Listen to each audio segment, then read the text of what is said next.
तो हेलो बच्चों, कैसे हो आप लोग। आई होप कि आप लोग अच्छे होंगे। Good evening, good evening, good evening. बहुत सारे बच्चे लाइव जुड़ चुके हैं। गुड इवनिंग, नमस्ते। तो चलिए बच्चों, इस सेशन को अपने फ्रेंड सर्कल के साथ में शेयर कर दीजिए और फिर हम बेटा इसकी शुरुआत करते हैं, इस लाइव की। चलिए जल्दी से शेयर कर दीजिए। तो आज हमारे पास में यूपी बोर्ड के अनोदर 50 इंपॉर्टेंट क्वेश्चन है, जहां पर हम प्रकाशिकी के 50 इंपॉर्टेंट क्वेश्चनों को पढ़ेंगे जो प्रत्येक वर्ष आपको यूपी बोर्ड में दिखाई देते हैं। तो ऐसे ही क्वेश्चन करने के लिए इस पूरे वीडियो को लास्ट तक देखिएगा। एक से एक अच्छा क्वेश्चन बच्चों इसके साथ में चुन चुन के लाए हैं आपके लिए, सिर्फ आपके लिए लेकर आए हैं बच्चों। तो हमारे पास में 50 इंपॉर्टेंट क्वेश्चन की सीरीज, तो क्या बोलते हो बच्चों, शेयर कर दिया। चलिए शेयर करने के बाद में बेटा अब आपको इस लाइव को छोड़ना नहीं है, लगातार ज्वाइन रहना है, लगातार ज्वाइन रहना है। आइए बच्चों बात कर लेते हैं। तो प्रकाश के परावर्तन के नियम होते हैं, प्रकाश के परावर्तन के नियम होते हैं बच्चों। प्रकाश के परावर्तन के नियम कितने होते हैं? तो बच्चों ने कहा सर 2 होते हैं। बिल्कुल सही जवाब है, बिल्कुल सही, बिल्कुल सही, बिल्कुल सही जवाब दे रहे हैं। तो ऐसे ही जवाब लगातार देते रहिएगा तो आपकी पूरी क्वेश्चनों के। नमस्ते बेटा, नमस्ते, good evening, good evening, good evening. तो अगला क्वेश्चन ले लें बच्चों। दर्पण की फोकांश, तो इसे हम बेटा फोकस दूरी के नाम से भी जाना जाता है, फोकस दूरी। तो फोकस दूरी क्या होती है हमारे पास में? F is equal to R/2 होती है, या बच्चा हमारे पास में R/2F होती है। इन दोनों को उठाकर देख लीजिए, इन दोनों को उठाकर देख लीजिए। बच्चों ने क्या कहा? पहला ऑप्शन ए। चलिए गुड गुड। तो R बराबर क्या होता है बच्चों? 2F। चलिए करेक्ट आंसर। अगला क्वेश्चन देखें। तो अगला क्वेश्चन हमारे पास में क्या है? चलिए, निर्गत किरण एवं अभिलंब के बीच बने कोण को क्या कहते हैं? निर्गत किरण। तो हमारे पास बच्चों प्रकाश का परावर्तन कुछ इस प्रकार से होता था। ये हमारे पास में किरण ये निकल गई बच्चों, और इसमें अभिलंब होता था। तो इस वाले कोण की बात कर रहा है। क्या है मेरे प्यारे बच्चों? Option number B B B B B B B B B. बिल्कुल सही, बिल्कुल सही, बिल्कुल सही, बिल्कुल सही। आप बिल्कुल सही जवाब दे रहे हैं बच्चों। ऐसे ही लगातार देते रहिए। देख लेना बेटा, एक दिन हम यूपी बोर्ड को बेहतर अंदाज में बेटा खत्म कर चुके होंगे। आपके यूपी बोर्ड का एक भी क्वेश्चन इनसे बाहर नहीं जाएगा। ये सारे के सारे यूपी बोर्ड पे आए हुए क्वेश्चन है बच्चों। चलिए अगला देख लेते हैं। किसी अवतल दर्पण द्वारा काल्पनिक सीधा तथा आवर्धित प्रतिबिंब बनता है जब वस्तु, बच्चों देखो सीधा बनाना है तो लास्ट हमारे पास छठवीं कंडीशन थी। छठवीं कंडीशन, छठवीं कंडीशन बेटा देख लो। छठवीं कंडीशन दर्पण तथा उसके फोकस के बीच में। बिल्कुल सही ऑप्शन है बच्चों। आप लोगों को मेरे से पहले जवाब देना है। बिल्कुल सही ऑप्शन नंबर ए। चलिए अगले बच्चों क्वेश्चन चले। तो हमारे पास में काम क्या है? अगला क्वेश्चन, किस दर्पण द्वारा प्रतिबिंब सीधा एवं छोटा बनता है? सीधा एवं छोटा, सीधा एवं छोटा। चलिए जवाब दीजिए। कुछ बच्चों का कहना है ऑप्शन ए। अच्छा, कुछ बच्चा बी। नहीं बेटा, बी में आपका उल्टा तो बनता है, लेकिन बेटा उसमें बड़ा बनता है, बड़ा, छोटा नहीं बनता है। तो हमारे पास में क्या है? उत्तल। अगला क्वेश्चन, क्वेश्चन नंबर 6। तो क्वेश्चन नंबर 6 बच्चों, ये इधर से थोड़ा, अवतल दर्पण है तो बच्चों इसका तो आंसर आपको पता ही होना चाहिए, पता ही होना चाहिए। अगले बच्चों बात कर लें।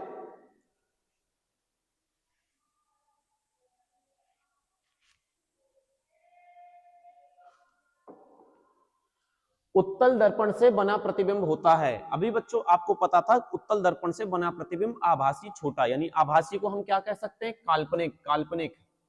तो ये हमारे पास में ऑप्शन नंबर ए बिल्कुल सही जवाब। चलिए नमस्ते बच्चों, नमस्ते। काफी सारे बच्चे जुड़ते जा रहे हैं, तो जल्दी से इस सेशन को अपने फ्रेंड सर्कल के साथ में शेयर कर दीजिए। आप अपने कॉलेज, कोचिंग, जितने भी आपके फ्रेंड सर्कल में रहते हैं सभी को ये वीडियो शेयर हो जाना चाहिए। चलिए बेहतर बात है।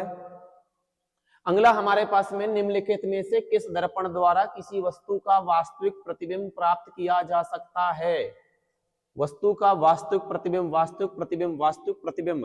बेटा हमारे पास में वास्तविक प्रतिबिंब प्राप्त करने के लिए केवल एक ही दर्पण है जिसका नाम है अवतल दर्पण।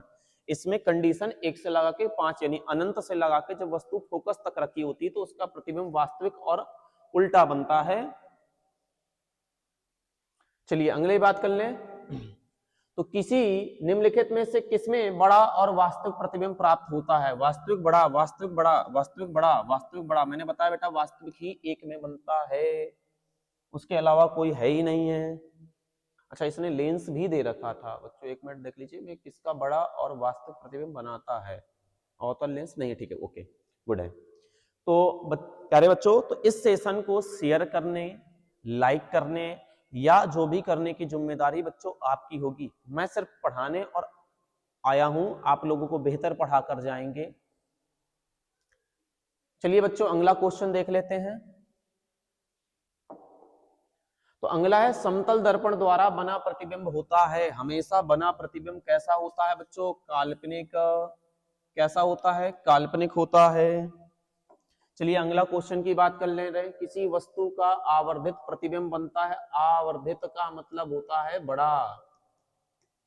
बड़ा किसमें बनता है बच्चों? गुड, अवतल दर्पण में। कहां बनता है? अवतल दर्पण में।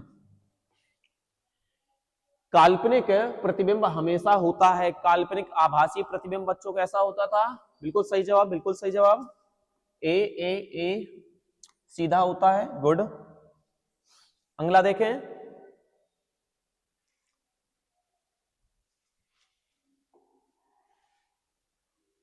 किस दर्पण में हमेशा आभासी और छोटा प्रतिबिंब? अभी बच्चों ये क्वेश्चन आ चुका था, एक काल्पनिक से पूछा था, इस बार ये पूछ लिया। ध्यान देना, इसमें बना जो प्रतिबिंब होता है वो आभासी तो बन सकता है, लेकिन बेटा छोटा नहीं, आभासी व बड़ा बनता है बच्चों। इसमें बड़ा बनता है, बड़ा। ठीक है, ऑप्शन नंबर 1 कुछ बच्चों ने कह दिया। ध्यान देने की बात है, कंडीशन नंबर 6 में आभासी और बड़ा बनता है, छोटा नहीं बनता है। अगला हमारे पास में है, निम्नलिखित में से किस दर्पण की फोकस दूरी धनात्मक होती है? फोकस दूरी धनात्मक होती है, फोकस दूरी धनात्मक होती है बच्चों। बिल्कुल करेक्ट आंसर हमने लगा दिया, करेक्ट आंसर लगा दिया। तो चलिए बच्चों लगातार जवाब देते रहिएगा, मेरे से पहले आपको जवाब देना होता है, इस बात का ध्यान रखिएगा। तो गोली दर्पण के ध्रुव और फोकस के बीच की दूरी क्या कहलाती है बच्चों?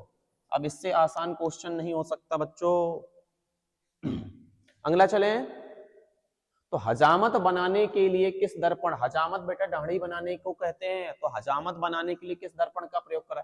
कह रहा सर हमारे घर में तो सर समतल दर्पण इस्तेमाल होता है। तो बेटा साइंस उसे कहती है ये नहीं इस्तेमाल करना होता है, उसके लिए बच्चों इस्तेमाल करते हैं हम लोग अवतल दर्पण। इसमें प्रतिबिंब पास रखी वस्तु का सीधा बनता है और बेटा बड़ा बनता है, इसी कारण बेटा इसका प्रयोग हम हजामत बनाने में कर सकते हैं। बहुत अच्छा यूज होता है। सोलर कुकर में प्रयोग किया जाता है बच्चों। सोलर कुकर में कौन सा दर्पण होता है? अवतल दर्पण। बिल्कुल क्लियर जवाब है।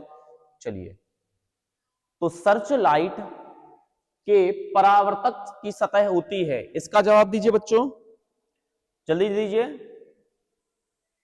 तो इसमें क्या होता है? अवतल दर्पण। ये क्या करता है बेटा? ये प्रकाश की किरण को, प्रकाश की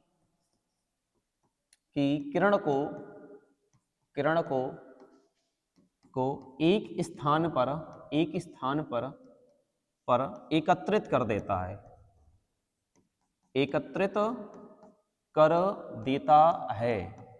जब एकत्रित कर देता है मेरे प्यारे बच्चों, तो ये प्रकाश की किरणों को जब एक जगह इकट्ठा कर देगा तो उससे ताप बढ़ जाएगा, और ताप बढ़ जाएगा तो बेटा सॉरी क्या कर देता है? एकत्रित कर देता है।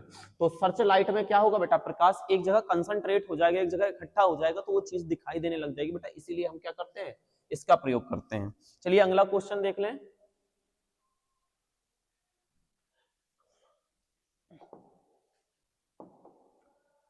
रोगियों के नाक, कान, गले आदि की जांच करने के लिए कौन सा करता है बच्चों? इसका तो बिल्कुल सही जवाब सटीक सा है, बिल्कुल मार के चले जाइए, कोई दिक्कत नहीं है। अगला जवाब देखते हैं। तो हमारे पास अगला क्या है? एक अवतल दर्पण की फोकस दूरी 10 सेंटीमीटर है, तो उसकी वक्रता त्रिज्या क्या होगी बेटा? देखो आर बराबर क्या होता था बेटा? 2f। 2f का वैल्यू कितनी बेटा? 10। ये कितना आ गया बेटा? 20 सेंटीमीटर, 20 सेंटीमीटर, 20 सेंटीमीटर। क्लियर बच्चों, ये बहुत छोटा सा सवाल था। एक गोली दर्पण की वक्रता त्रिज्या इतनी है तो इसकी फोकस दूरी, तो बेटा एफ बराबर क्या होता है बेटा, r/2 कितनी है 28 डिवाइडेड बाई 2, कितना आ गया बच्चा 14 सेंटीमीटर। 14 सेंटीमीटर देखो बच्चों कहाँ है, ऑप्शन नंबर सी। क्लियर बच्चों, नमस्ते बेटा नमस्ते। तो काफी सारे बच्चे हमारे पास में लाइव जुड़ चुके हैं, तो इस सेशन को एक बार भयंकर तरीके से शेयर कर दीजिए सभी दोस्तों के साथ में, सभी फ्रेंड सर्कल के साथ में। तो 10 सेंटीमीटर फोकस दूरी वाले एक अवतल दर्पण के सामने 20 सेंटीमीटर की दूरी पर एक बिंब रखने पर उसका प्रतिबिंब कहां प्राप्त होगा। फोकस दूरी बच्चों कितना है, F बराबर 10 सेंटीमीटर है, अवतल है, और U जो है वो उससे 20 सेंटीमीटर दूरी पर रखी है, तो V निकालना है। तो बेटा V भी क्या है, आपकी वक्रता केंद्र हो गया। तो वक्रता केंद्र पर जब वस्तु रखी होती तो वक्रता केंद्र पर ही बनता है, जो वस्तु के बराबर होता है बच्चों, उल्टा वास्तविक और वस्तु के बराबर। अगला क्वेश्चन देखिए बच्चों, तो एक उत्तल लेंस से 30 सेंटीमीटर की दूरी पर रखी गई है लेंस की बराबर दूरी पर प्रतिबिंब बनता है। देखो कितना खूबसूरत सवाल है। तो यू कह रहा है माइनस का 30 सेंटीमीटर और कह रहा है वी जो है वास्तविक बनता है, तो प्लस लगाएंगे और एफ निकालना है मेरे प्यारे बच्चों। लेंस है तो क्या होता है बेटा 1/f बराबर 1/v माइनस 1/u। तो यहां पर देखिएगा तो 1/f, तो ये वैल्यू आ जाएगी 1/30 और माइनस माइनस हो जाएगा बेटा जो प्लस 1/30, तो 1/f बराबर कितना 2/30 आएगा, और इसका बेटा करेंगे तो 1/15 आएगा। बेटा रिवर्स कर दीजिए तो इसका कितना आ जाएगा 15 सेंटीमीटर। तो ये आपका आंसर आएगा बेटा। आंसर आप देख लीजिए कहां पर होगा, कैसा होगा। चलिए चलिए चलिए, बहुत बच्चों ने बेहतरीन बेटा, तुम लोगों ने तो गर्दा उड़ा दिया बेटा, गर्दा उड़ा दिया। बिल्कुल सही जवाब है option number C, option number C, option number C. चलिए अगला देखते हैं, निम्नलिखित में से कौन सा उत्तल दर्पण की फोकस दूरी जिसकी वक्रता त्रिज्या ये है। भैया वक्रता त्रिज्या कितनी, 32 सेंटीमीटर। तो एफ निकालनी, एफ बराबर क्या होता है बच्चों r/2, तो 32/2 बराबर कितना आ जाएगा, F is equal to 16 centimetre. 16 centimetre plus की 16 की माइनस, प्लस बच्चों plus plus plus plus, minus किसकी आती है, अवतल की। किसकी आती है बेटा, अवतल दर्पण की। इस बात का ध्यान रखिएगा कि अवतल में निगेटिव होता है, उत्तल में प्लस होता है। यदि किसी बिंब का प्रतिबिंब आवर्धन ऋणात्मक है, ऋणात्मक निगेटिव है, निगेटिव निगेटिव, एम का साइन कैसा है बच्चों, निगेटिव। निगेटिव का मतलब क्या होता है, उल्टा वास्तविक, उल्टा वास्तविक, उल्टा वास्तविक। चलिए जल्दी जवाब दीजिए, उल्टा वास्तविक, वास्तविक उल्टा, वास्तविक उल्टा, वास्तविक उल्टा, पहला ही आई थिंक पहला है। चलिए एम का साइन माइनस होने का मतलब ये होता है बच्चों। अगला क्वेश्चन,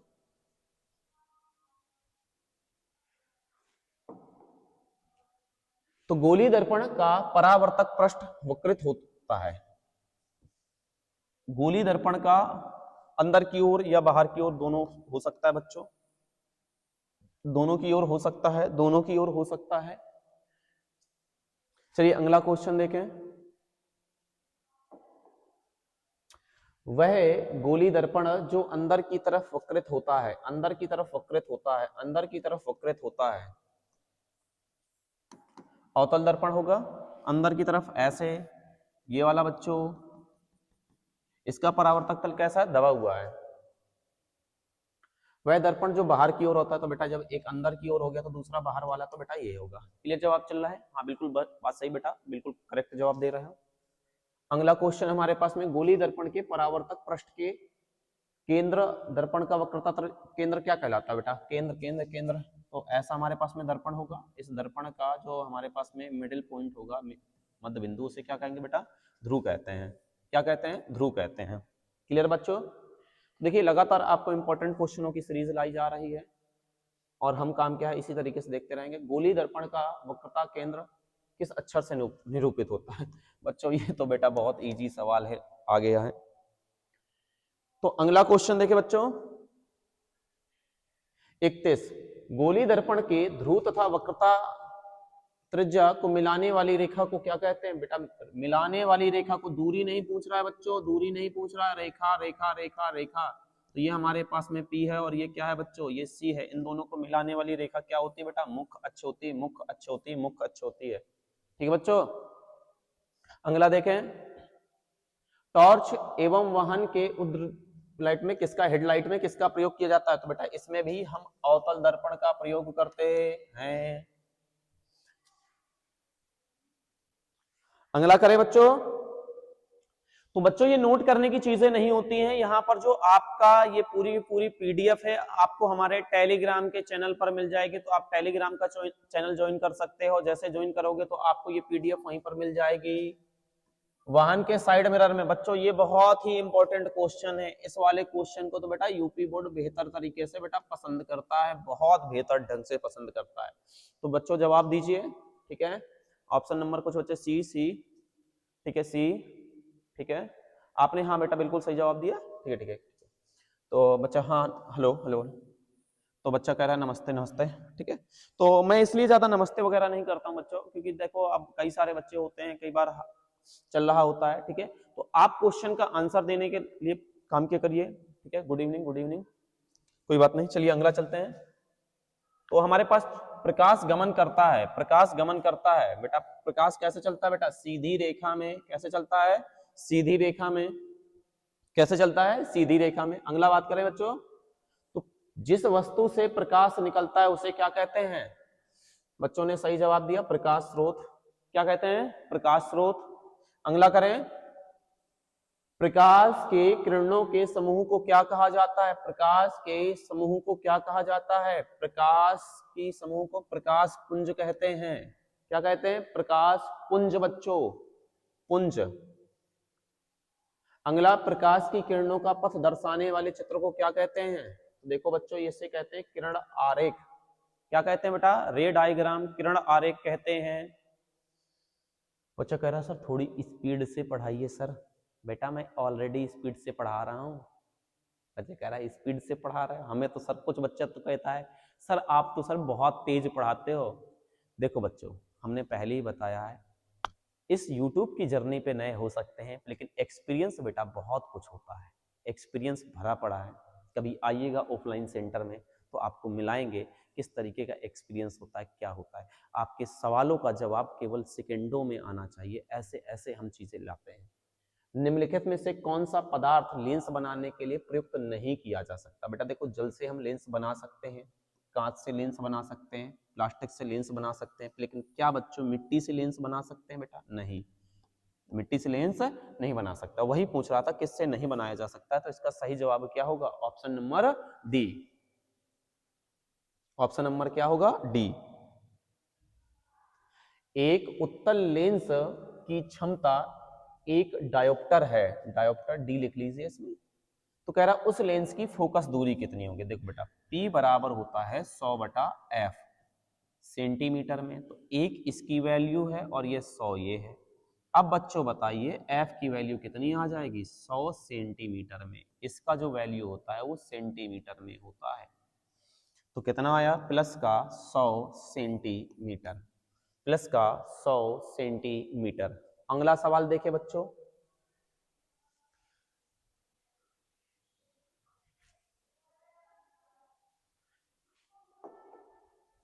किसी गोली दर्पण तथा किसी पतले गोली लेंस दोनों की फोकस दूरियां -15 सेंटीमीटर है। बेटा निगेटिव साइन है तो समझ जाना अवतल होगा। अब अवतल क्या होगा? अवतल में चाहे आप दर्पण भी ले लो तो भी निगेटिव होता है, चाहे लेंस भी ले लो तो भी बच्चों निगेटिव ही होता है। तो दोनों क्या होंगे बच्चों? अवतल होंगे। दोनों क्या होंगे? अवतल होंगे। दोनों क्या होंगे बच्चों? अवतल होंगे। अवतल लेंस की क्षमता होगी, अवतल लेंस बेटा निगेटिव होगा तो इसकी क्षमता भी कैसी हो जाएगी बेटा? निगेटिव। बिल्कुल सही जवाब है। चलिए अगला चलते हैं, अगला चले बच्चों। तो उत्तल लेंस की क्षमता कैसी होगी? जब बेटा अवतल की बेटा निगेटिव है तो इसकी कैसी हो जाएगी? धनात्मक। एक मिनट रुकिएगा, शायद उसका भी ऑप्शन नंबर ए ही सही। ठीक है ठीक है, ऑप्शन नीचे ऊपर है, मैंने सोचा कि शायद बेटा इसमें काम क्या हो जाए कि सेम सेम हो गया हो। अभिनेत्र लेंस की फोकस दूरी परिवर्तित किया जा सकता है, परिवर्तित किया जा सकता है। बेटा जो हमारी आंख है ना, आंख बेटा ये भी अपनी फोकस दूरी को परिवर्तित कर लेती है। जो नेत्र लेंस आंखों के अंदर होता है, तो मेरे प्यारे बच्चों जल्दी से बताइए कि ये लेंस जो होता है वो किसके द्वारा अपनी फोकस दूरी को परिवर्तित कर रहा है। ऑप्शन नंबर पहला ए पुतली है, दृष्टि पटल है, पक्षमाभि द्वारा है, या परितारिका, इसे हम आइरिस बच्चा बोलते हैं, आइरिस। तो देखकर बताइए। ठीक है ठीक है, ऑप्शन नंबर सी बच्चों ने कहा, तो बच्चों का कहना तो मानना ही पड़ेगा। तो ऑप्शन नंबर सी ही क्या है बच्चों, इसका सही जवाब है। अगला है श्वेत प्रकाश को जब प्रिज्म से होकर गुजारा जाता है तो जो रंग सबसे अधिक विचलित होता है, सबसे अधिक विचलन बेटा किस रंग में होता है? मेरे प्यारे बच्चों जल्दी जवाब दीजिए। बच्चा कह रहा है ऑप्शन नंबर सर सी लगा दीजिए। लगा दे बच्चों ऑप्शन नंबर सी। लगा दिया, ले बेटा। और बताइए। कह रहा सर कुछ नहीं, और हालचाल तो सर होते रहेंगे, सर मिलते रहेंगे, लेकिन सर मजा आ रहा है। तो बेटा देखिए, मजा सबको आता है, मजा हमें भी पढ़ाने में आता है, पढ़ने में आपको आता है। बस इस सेशन को अपने फ्रेंड सर्कल के साथ में शेयर कर दीजिएगा, और याद रखिएगा कि सुरेंद्र सर आपको पढ़ाने आए हैं, जो यूपी बोर्ड में तहलका मचा दिया जाएगा। तो इस तरीके से काम क्या होगा बच्चों, आप लोग ध्यान से बेटा बस काम क्या जुड़े रहिएगा, पढ़ाई कीजिएगा, बेहतर होगा रिजल्ट। बेटा हम इतना भयंकर लाएंगे बेटा, सब कोई देखेगा इस बात को। अगला है प्रकाश एक पतली झिल्ली से होकर नेत्र में प्रवेश करता है। तो बेटा हमारे नेत्रों में जब प्रकाश प्रवेश करता है तो वो कहां से प्रवेश करता है? तो चलिए जवाब दीजिए।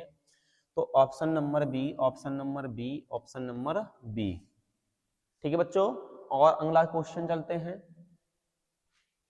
अगला क्वेश्चन,